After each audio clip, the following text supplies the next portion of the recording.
ભરૂચ જિલ્લાના અંકલેશ્વર શહેર B division પોલીસે છેતરપિંડીના ગુનામાં 3 આરોપીઓ સહિત 3 વાહનો જપ્ત કરવા અને સાથે કુલ 31 વાહનો રિકવર કરી કાયદેસરની કાર્યવાહી હાથ ધરી. પોલીસ મહાનિરીક્ષક સંદીપસિંહ વડોદરા વિભાગ તથા ભરૂચ જિલ્લા પોલીસ અધિક્ષક મયુર ચાવડા તથા અંકલેશ્વર ડીવાયએસપી ડોક્ટર કુશલ ઓઝા તરફથી જિલ્લામાં ચાલતી અસામાજિક પ્રવૃત્તિઓ ચલાવતા ઇસમો વિરુદ્ધ કાયદેસરની કાર્યવાહી કરવા પોલીસ તંત્રને સૂચના આપવામાં આવી હતી, જેના અનુસંધાને અંકલેશ્વર શહેર પોલીસ મથકના પીઆઈ વીકે ભૂતિયાના માર્ગદર્શન હેઠળ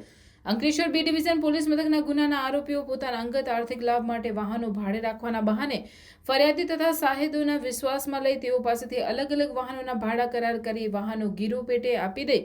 છેતરપિંડી આચરતા હતા. ત્યારે લોકો સાથે છેતરપિંડી આચરનાર મુખ્ય આરોપી જાવેદ ગુલામ હુસેન શેખ અને ફૈઝાન જાવેદ ગુલામ હુસેન શેખ સહિત અન્ય આરોપી ધર્મેશ પટેલની અંકલેશ્વર શહેર બી ડિવિઝન પોલીસ દ્વારા અટકાયત કરવામાં આવે છે. આ સાથે જ પોલીસે 2 ઇકો કાર અને 1 સ્વિફ્ટ કાર મળી કુલ 31 વાહનો રિકવર કરી 3 આરોપીઓ વિરુદ્ધ કાયદેસરની કાર્યવાહી હાથ ધરી છે.